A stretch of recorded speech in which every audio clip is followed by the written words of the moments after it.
Assalamualaikum warahmatullahi wabarakatuh. Pernahkah engkau merasakan, seolah ada sesuatu dalam dirimu yang terus menyebut nama Allah, bahkan ketika bibirmu tidak bergerak? Pernahkah di tengah lelap tidurmu, ada getaran halus yang tak mampu kau jelaskan, seakan ada yang memanggilmu tanpa suara, membimbing hatimu tanpa kata?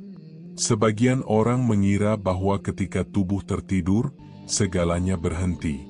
Pikiran padam, kesadaran hilang, dan hidup seakan berhenti sejenak. Namun para pencari kebenaran, para arif yang menapaki jalan batin, melihat sesuatu yang jauh lebih dalam dari itu. Mereka memahami bahwa tidur bukanlah akhir dari kesadaran, melainkan awal dari sebuah ruang yang lebih sunyi, lebih jujur, dan lebih dekat kepada hakikat. Ada sebuah rahasia yang jarang dibicarakan. Bukan karena tidak penting, tetapi karena terlalu halus untuk dipahami oleh hati yang masih bising oleh dunia. Rahasia ini tidak diajarkan di banyak majelis, tidak tertulis secara jelas di dalam kitab, dan tidak bisa dijelaskan hanya dengan kata-kata. Ia hanya bisa dirasakan oleh hati yang mulai melembut, oleh jiwa yang mulai jujur pada dirinya sendiri. Rahasia itu adalah tentang zikir yang tidak bergantung pada suara. Kita sering mengira bahwa zikir adalah sesuatu yang dilakukan dengan lisan, bibir yang bergerak, suara yang dilantunkan, atau lafaz yang diulang-ulang. Padahal itu hanyalah permukaan. Hakikat zikir yang sebenarnya jauh lebih dalam dari sekadar ucapan. Ia bukan tentang seberapa sering kita menyebut, tetapi tentang seberapa hidup nama itu di dalam diri kita. Ada zikir yang tidak terdengar, namun justru itulah yang paling nyata. Zikir yang tidak membutuhkan lidah, tidak membutuhkan suara, bahkan tidak membutuhkan kesadaran lahir.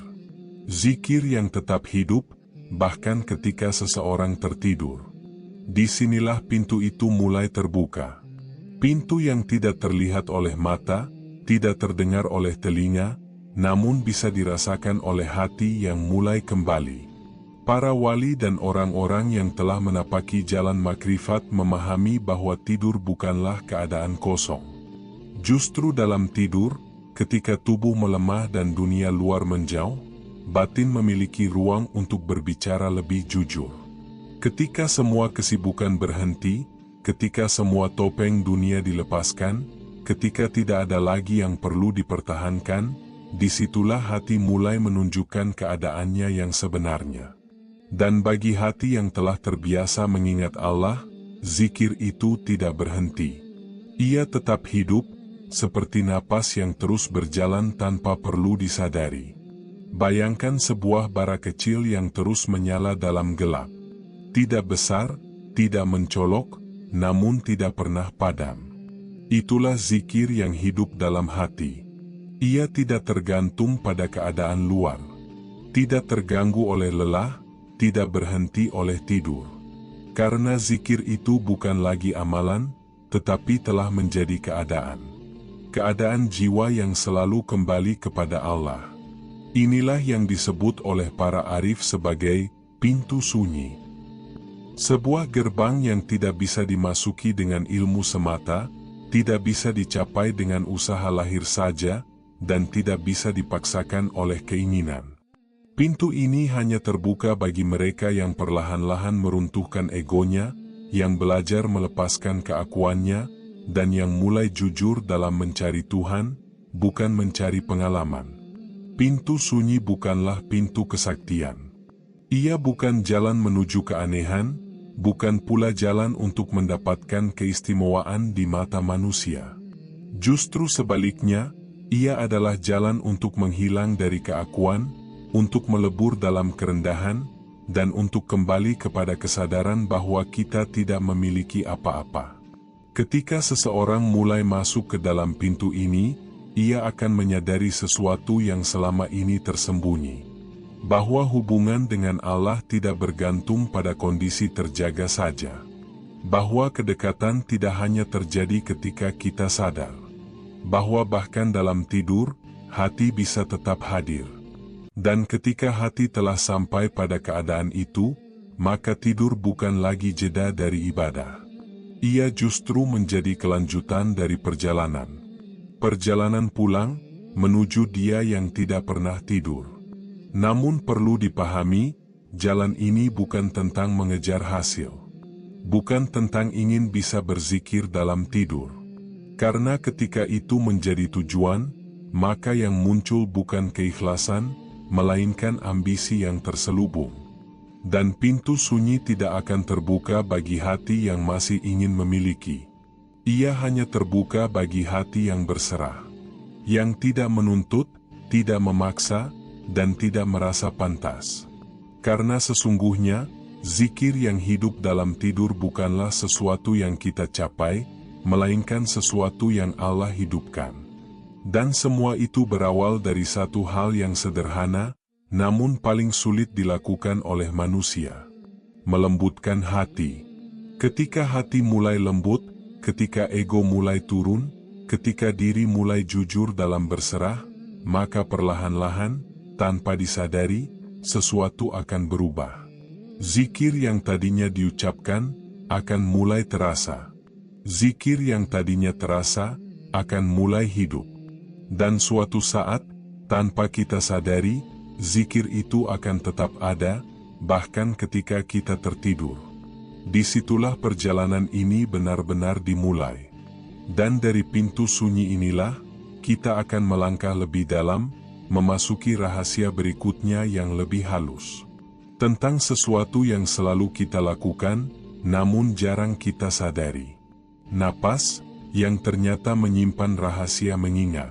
Setelah seseorang mulai menyentuh pintu sunyi itu, setelah ia merasakan bahwa zikir bukan sekadar ucapan, tetapi keadaan jiwa, maka perlahan ia akan dibawa untuk menyadari sesuatu yang selama ini begitu dekat, namun hampir tidak pernah diperhatikan. Napas. Sesuatu yang selalu hadir sejak pertama kali kita hidup di dunia, dan akan terhenti saat kita meninggalkannya. Namun di balik kesederhanaannya, napas menyimpan rahasia yang sangat dalam. Rahasia yang hanya terbuka bagi hati yang mulai sadar. Para arif sering mengatakan bahwa manusia hidup di antara dua napas.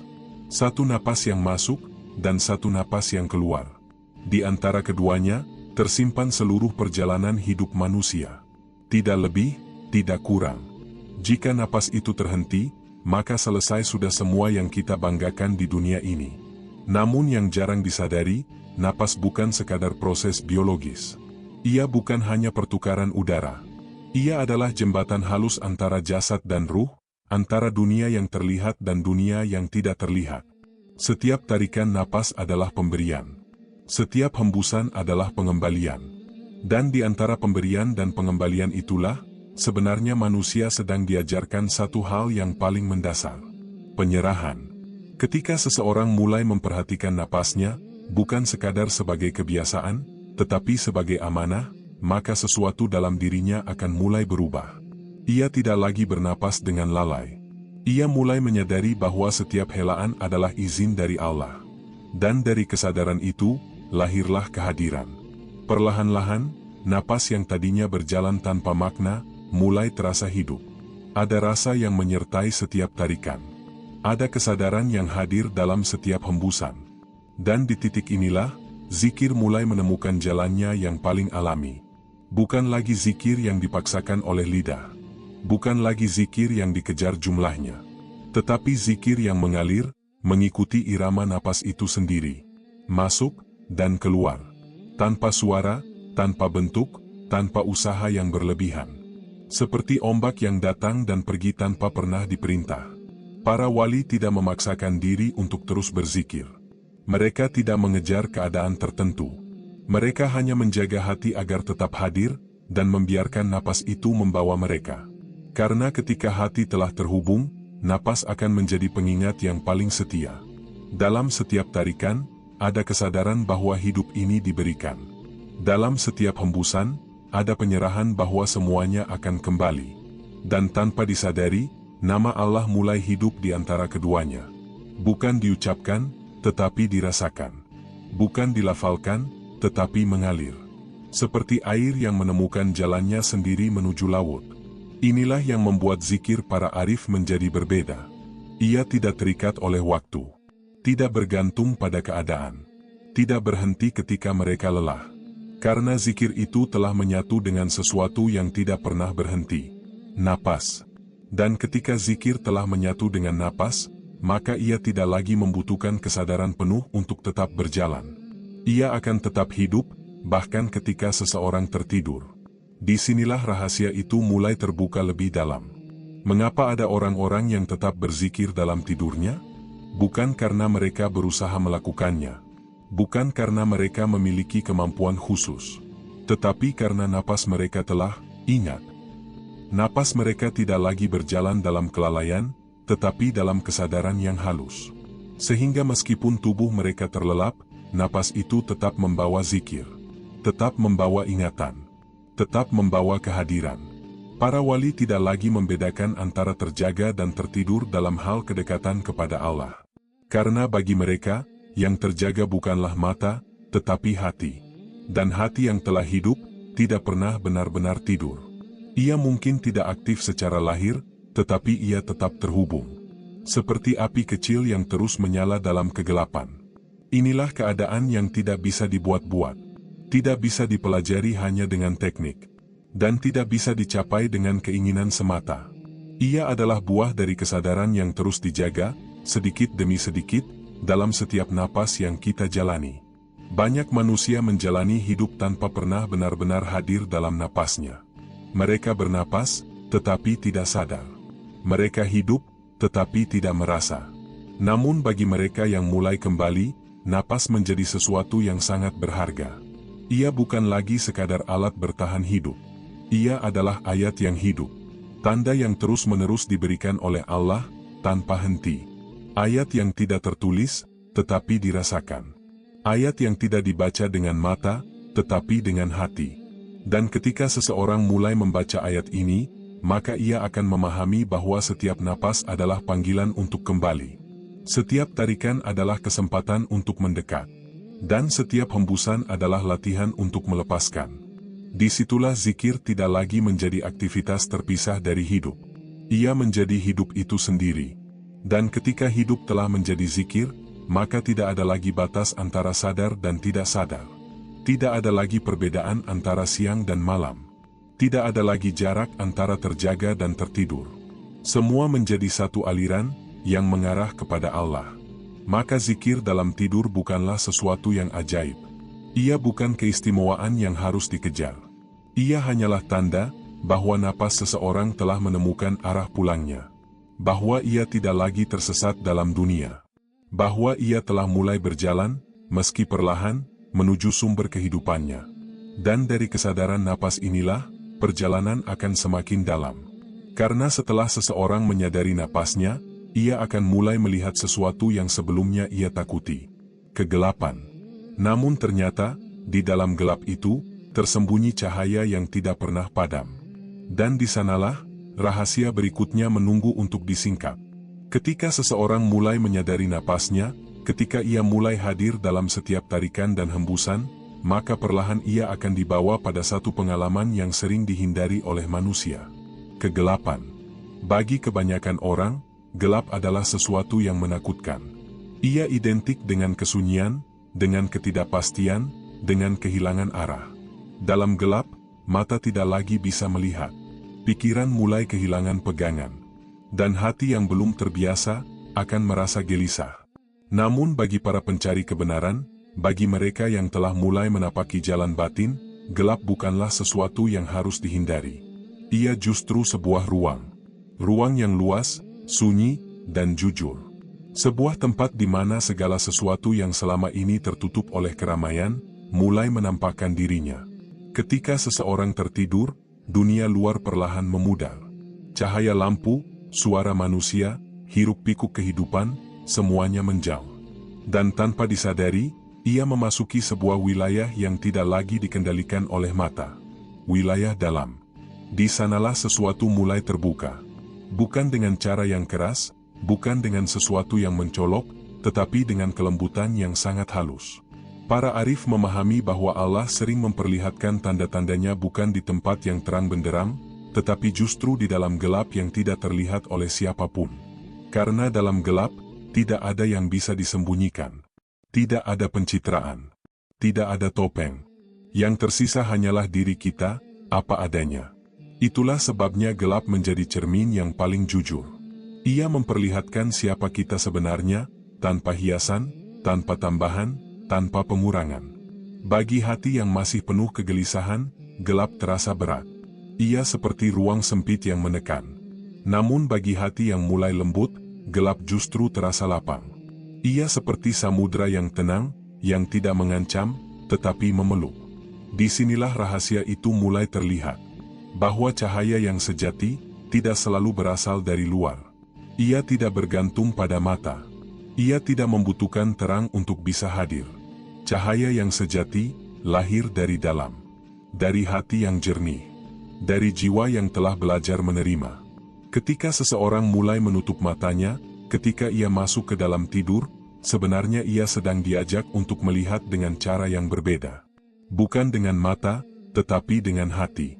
Dan hati yang jernih akan mulai merasakan sesuatu yang tidak bisa dijelaskan oleh kata-kata. Sebuah kehadiran. Sebuah ketenangan. Sebuah cahaya yang tidak menyilaukan, tetapi menenangkan. Cahaya itu tidak datang dengan kekuatan. Ia tidak memaksa. Ia hadir dengan kelembutan, seperti embun yang jatuh tanpa suara. Namun hanya hati tertentu yang mampu merasakannya. Hati yang tidak lagi sibuk dengan dirinya sendiri. Hati yang tidak lagi menuntut. Hati yang mulai berserah. Banyak manusia mencari cahaya dalam hal-hal yang besar. Mereka mencari pengalaman luar biasa, tanda-tanda yang mencolok, atau kejadian yang bisa dibanggakan. Padahal cahaya yang paling hakiki, sering tersembunyi di tempat yang paling sederhana. Di dalam diam. Di dalam gelap. Di dalam tidur. Seperti biji yang ditanam di dalam tanah. Ia tidak tumbuh di tempat yang terang. Ia tidak berkembang di permukaan. Ia justru tumbuh dalam kegelapan, dalam kesunyian, dalam ketersembunyian. Dan dari kegelapan itulah, kehidupan muncul. Demikian pula dengan hati. Ia tidak langsung bercahaya ketika kita menginginkannya. Ia tidak langsung jernih ketika kita memaksanya. Ia membutuhkan waktu, kesabaran, dan kesediaan untuk masuk ke dalam gelap. Gelap di mana kita belajar menerima diri. Gelap di mana kita berhenti berlari. Gelap di mana kita tidak lagi menyembunyikan apapun dari Allah. Di sanalah cahaya mulai tumbuh. Bukan cahaya yang terlihat, tetapi cahaya yang dirasakan. Cahaya yang membimbing, tanpa perlu diarahkan. Cahaya yang menenangkan, tanpa perlu dijelaskan. Para wali tidak takut pada gelap. Mereka tidak bergantung pada cahaya lahir. Karena mereka telah menemukan bahwa Allah adalah cahaya yang tidak pernah padam, bahkan ketika seluruh dunia menjadi gelap. Dan ketika seseorang mulai memahami hal ini, maka ia tidak lagi takut pada tidur. Ia tidak lagi takut pada kesunyian. Ia tidak lagi takut pada kegelapan. Karena ia tahu, di sanalah hatinya sedang dipersiapkan, dipurnakan, dilembutkan. Untuk mampu melihat sesuatu yang selama ini tidak terlihat. Maka zikir dalam tidur menjadi mungkin, bukan karena ada usaha tambahan, tetapi karena hati telah terbiasa hidup dalam cahaya itu. Cahaya yang tidak bergantung pada keadaan. Cahaya yang tetap ada, bahkan ketika mata terpejam. Namun sekali lagi, ini bukan tentang mengejar pengalaman. Bukan tentang ingin melihat cahaya. Karena semakin seseorang mengejar, semakin ia akan menjal. Cahaya itu tidak datang kepada yang memaksa. Ia datang kepada yang menerima. Kepada yang berserah. Kepada yang diam, dan membiarkan dirinya dibimbing. Dan pada akhirnya, hanya satu jenis hati yang mampu melihat cahaya dalam gelap. Bukan hati yang cerdas. Bukan hati yang banyak tahu. Tetapi hati yang lembut. Hati yang tidak keras terhadap dirinya sendiri. Hati yang tidak sombong terhadap Tuhannya. Hati yang rela menjadi kecil, agar bisa menerima yang besar. Dan ketika hati telah menjadi lembut, maka gelap tidak lagi menakutkan. Ia berubah menjadi sahabat. Menjadi ruang pertemuan. Menjadi jalan, menuju cahaya yang tidak pernah padam. Dan dari sinilah perjalanan masuk lebih dalam lagi, menuju sesuatu yang bahkan lebih halus dari cahaya. Sesuatu yang tidak bisa didengar, tetapi terus berbicara. Zikir yang tidak memiliki suara. Setelah seseorang mulai memahami bahwa di dalam gelap ada cahaya, setelah ia merasakan bahwa cahaya itu tidak datang dari luar, tetapi tumbuh dari dalam, maka ia akan dibawa pada satu rahasia yang lebih halus lagi. Sesuatu yang tidak bisa dilihat, tidak bisa disentuh, bahkan tidak bisa didengar. Namun justru itulah yang paling nyata. Zikir hati. Selama ini, banyak manusia mengenal zikir sebagai lantunan. Sebuah ucapan yang diulang-ulang. Bibir yang bergerak, suara yang terdengar, dan jumlah yang dihitung. Semua itu tidak salah, namun itu baru permulaan. Karena hakikat zikir yang sebenarnya tidak terletak pada lidah, tetapi pada hati. Lidah bisa bergerak, tetapi hati bisa lalai. Lidah bisa mengucap, tetapi hati bisa diam. Dan ketika hati tidak hadir, maka zikir hanya menjadi suara, tanpa makna. Namun ketika hati mulai hidup, bahkan tanpa suara pun, zikir tetap berlangsung. Disinilah para arif mengenal sesuatu yang mereka sebut sebagai suara yang tak terdengar. Sebuah zikir yang tidak memiliki huruf, tidak memiliki bunyi, namun memiliki getaran yang sangat kuat. Ia bukan sesuatu yang diucapkan, tetapi sesuatu yang terjadi. Sesuatu yang hidup di dalam kedalaman jiwa. Zikir ini tidak muncul dari usaha yang keras. Ia tidak lahir dari teknik tertentu. Dan tidak bisa dipelajari hanya dengan metode. Ia adalah buah. Buah dari hati yang mulai bersih. Buah dari jiwa yang mulai ikhlas. Buah dari seseorang yang perlahan-lahan melepaskan keakuannya dan mulai kembali kepada Allah dengan jujur. Ketika hati telah sampai pada keadaan itu, maka zikir tidak lagi menjadi aktivitas. Ia menjadi keadaan. Ia tidak perlu dihidupkan, karena ia sudah hidup. Ia tidak perlu dijaga, karena ia menjaga dirinya sendiri. Dan bahkan ketika tubuh tertidur, zikir itu tidak berhenti. Mengapa? Karena yang berzikir bukan lagi lidah, tetapi hati. Dan hati tidak pernah tidur. Tubuh bisa lelah, mata bisa terpejam, pikiran bisa berhenti. Namun hati tetap bekerja. Ia tetap merasa. Ia tetap terhubung. Ia tetap mengarah. Dan jika hati itu telah terbiasa mengingat Allah, maka dalam keadaan apapun, ia akan tetap kembali. Bahkan tanpa disadari. Bahkan tanpa usaha. Seperti jarum kompas yang selalu menunjuk ke arah utara, tanpa perlu diperintah. Demikianlah hati yang telah hidup dengan zikir. Ia tidak lagi bingung mencari arah. Ia tidak lagi terombang-ambing oleh keadaan. Karena ia telah menemukan pusatnya. Dan pusat itu adalah Allah. Di dalam tidur, ketika semua kesadaran lahir berhenti, justru zikir hati ini menjadi semakin jelas. Bukan karena terdengar, tetapi karena tidak ada lagi gangguan. Tidak ada suara dunia.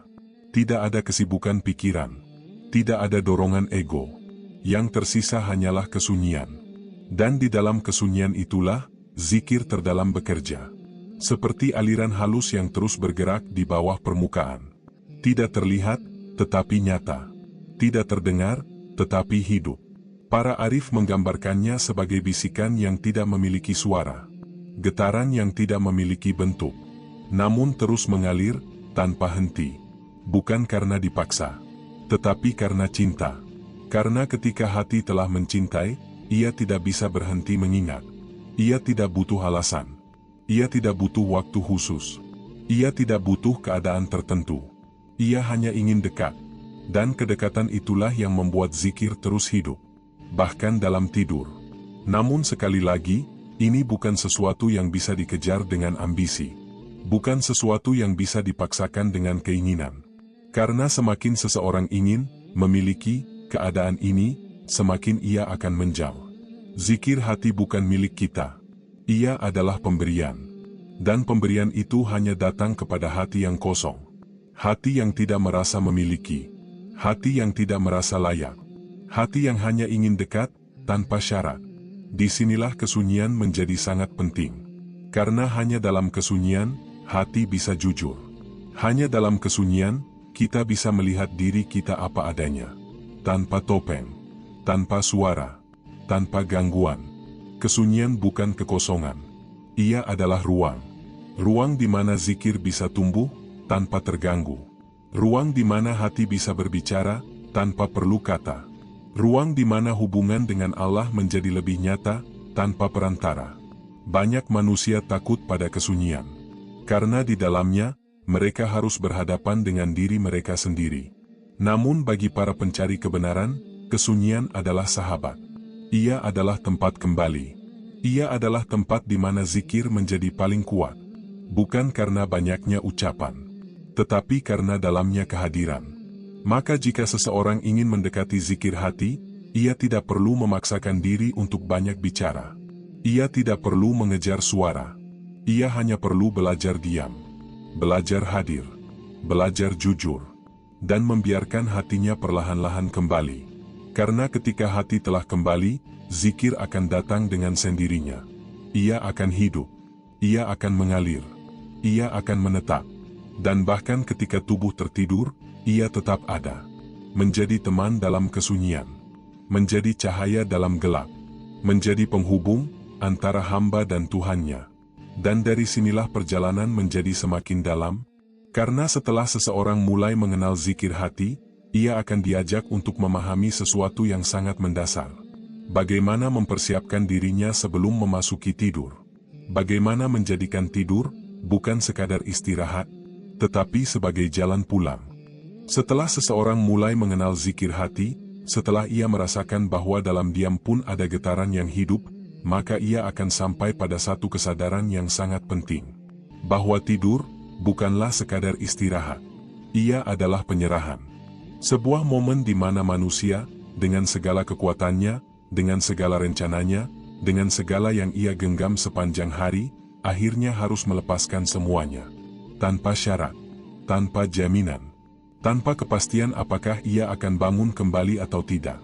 Disitulah para arif melihat sesuatu yang sering dilupakan manusia. Bahwa setiap kali kita tidur, kita sedang belajar untuk mati. Bukan mati dalam arti akhir kehidupan, tetapi mati dalam arti melepaskan kendali. Karena tidur adalah kematian kecil. Saat di mana dunia tidak lagi berada dalam genggaman kita. Saat di mana tubuh tidak lagi bisa diperintah. Saat di mana kita tidak lagi bisa memastikan apa yang akan terjadi. Dan disitulah kejujuran hati diuji. Banyak manusia tidur dengan membawa beban. Mereka membawa kegelisahan, kemarahan, dendam, dan keinginan yang belum terpenuhi. Mereka menutup mata, tetapi hatinya tetap sibuk, tetap berisik, tetap gelisah.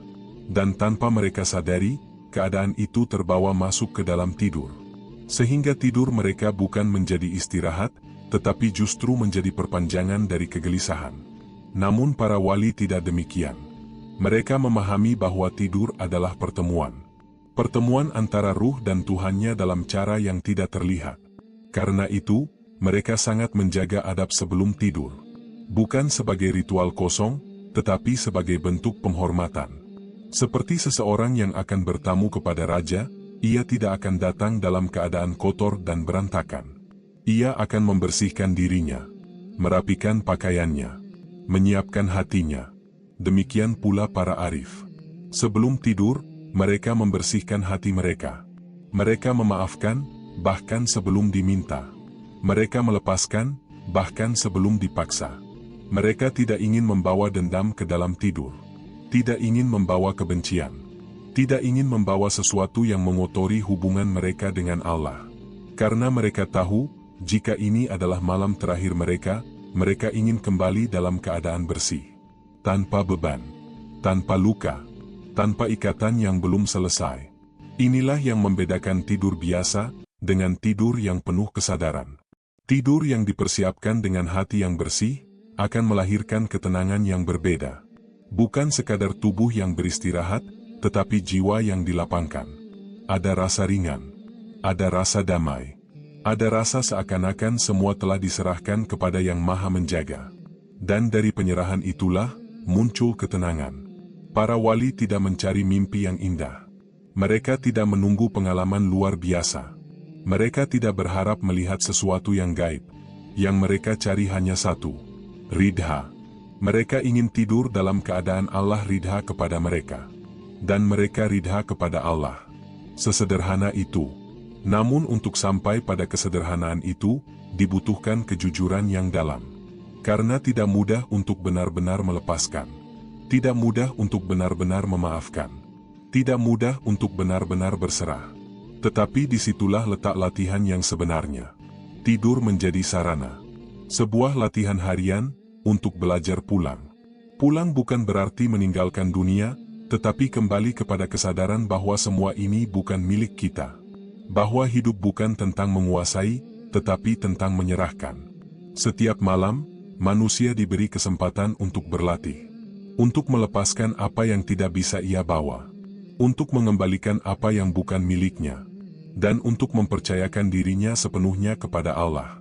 Namun hanya sedikit yang benar-benar memanfaatkan momen ini. Sebagian besar hanya menjadikannya rutinitas. Tanpa kesadaran. Tanpa persiapan. Tanpa kehadiran hati. Padahal disitulah pintu besar terbuka.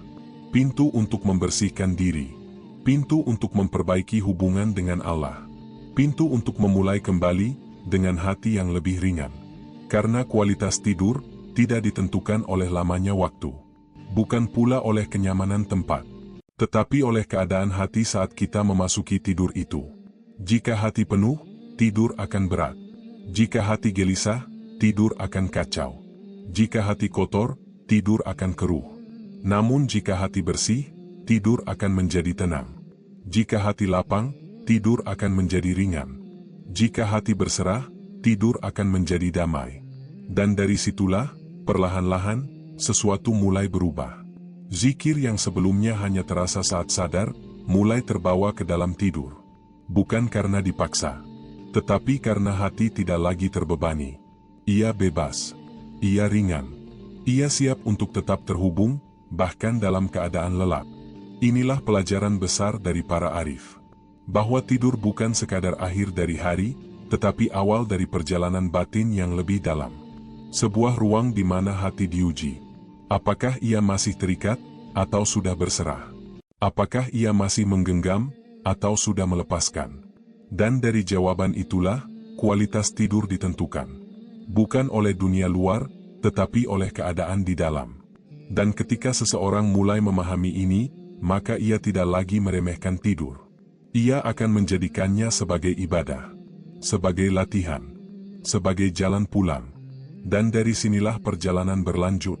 Karena setelah hati dibersihkan, setelah tidur dipersiapkan dengan adab, maka sesuatu yang lebih dalam akan mulai terlihat.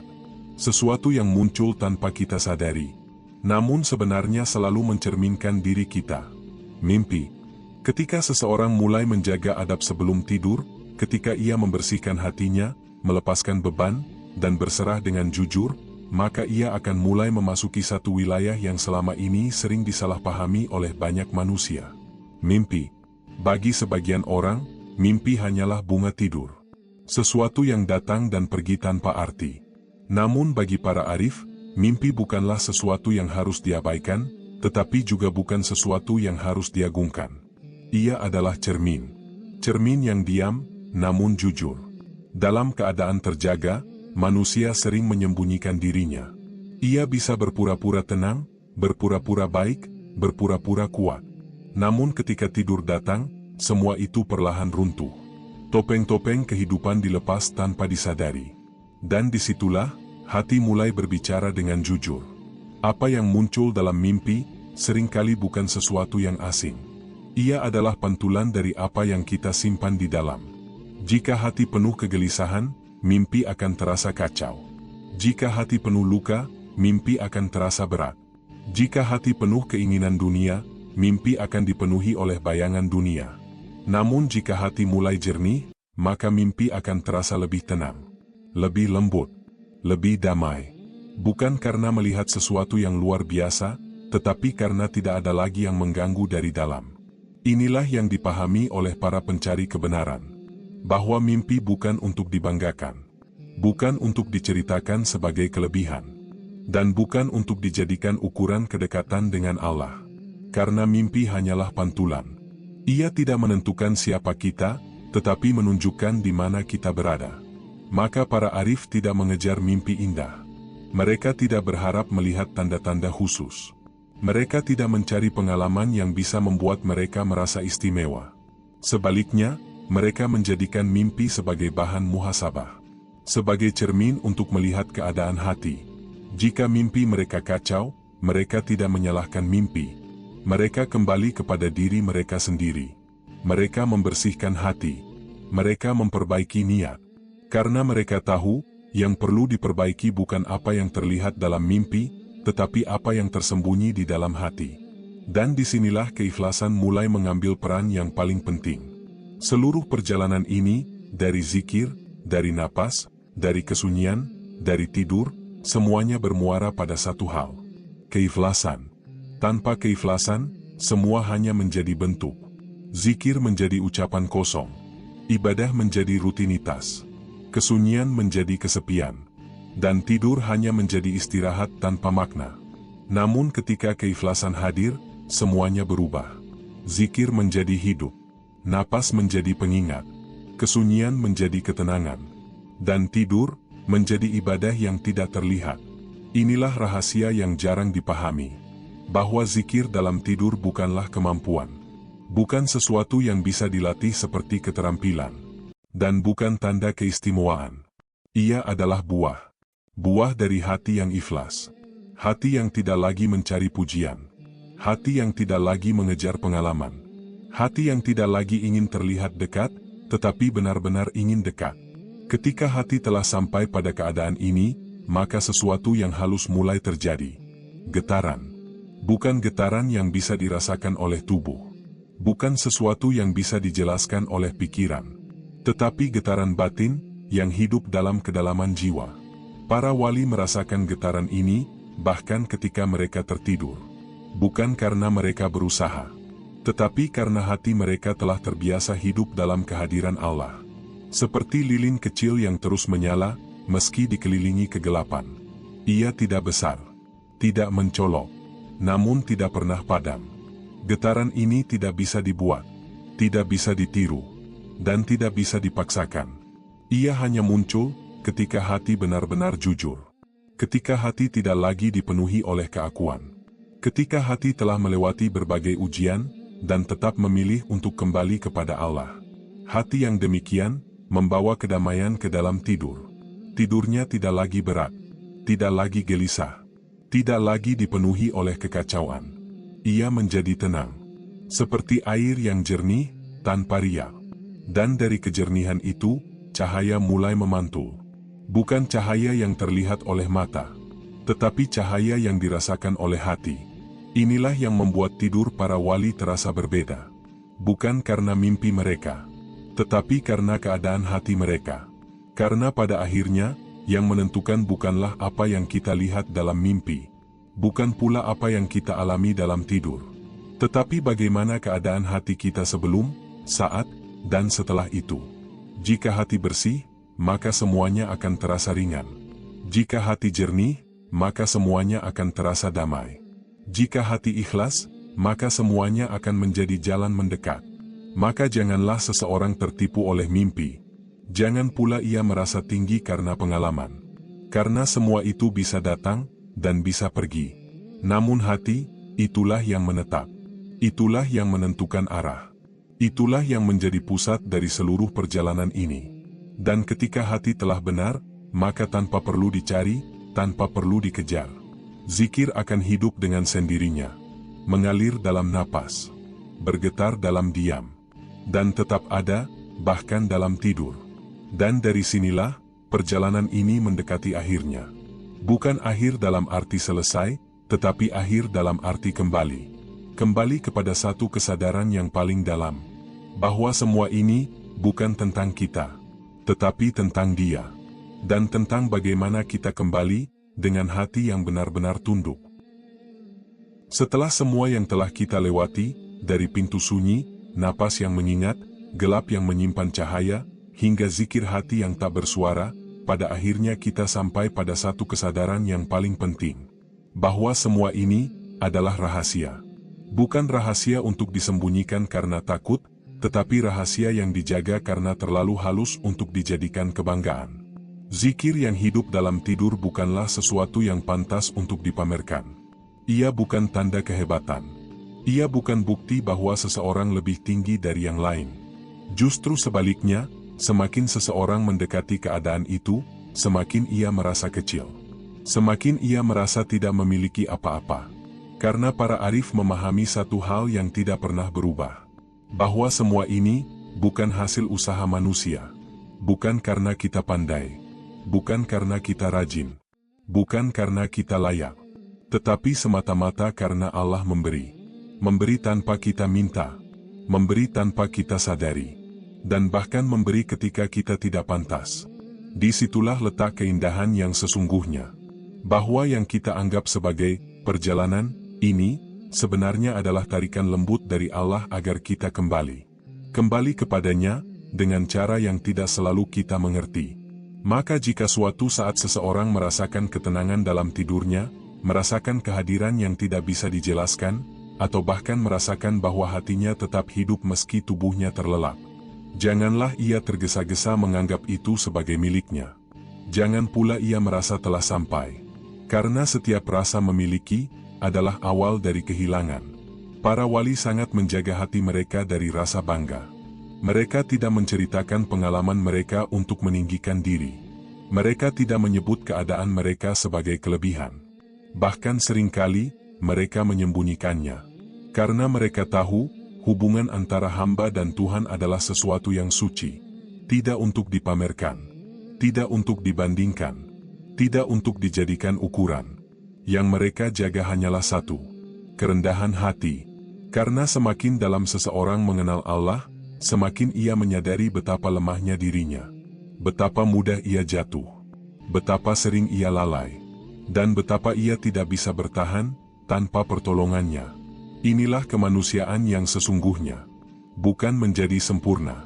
Tetapi menyadari bahwa kita tidak pernah sempurna. Bahwa kita bisa salah. Bisa jatuh. Bisa tersesat.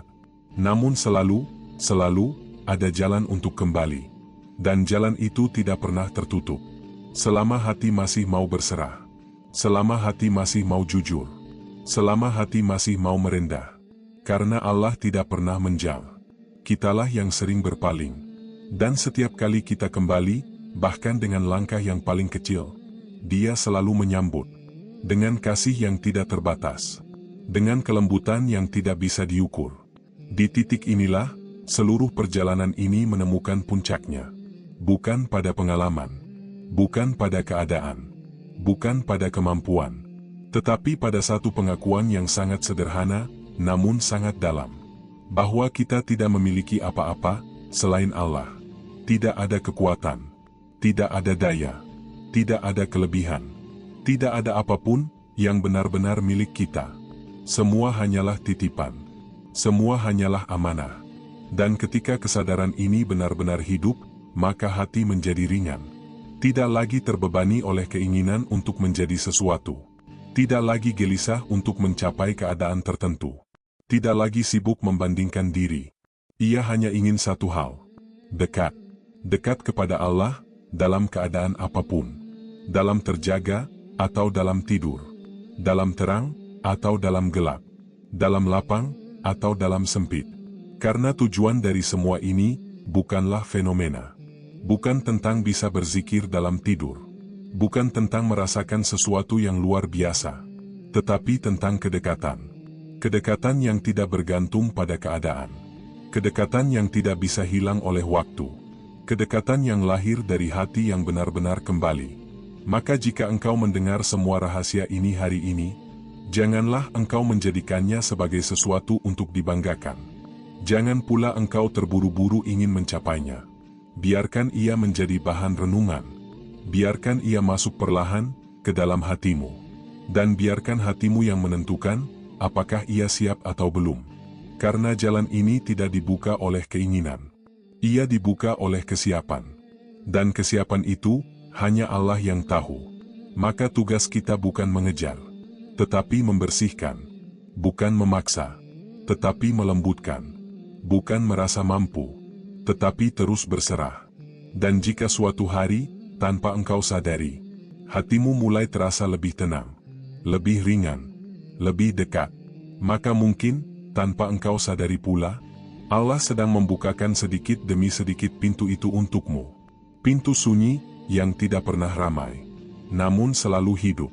Dan jika hatimu benar-benar siap, engkau tidak perlu mencari apapun lagi. Karena di suatu malam yang tenang, dalam tidur yang sederhana, tanpa suara, tanpa tanda, tanpa yang kau duga sebelumnya, Allah sendiri yang akan membangunkanmu.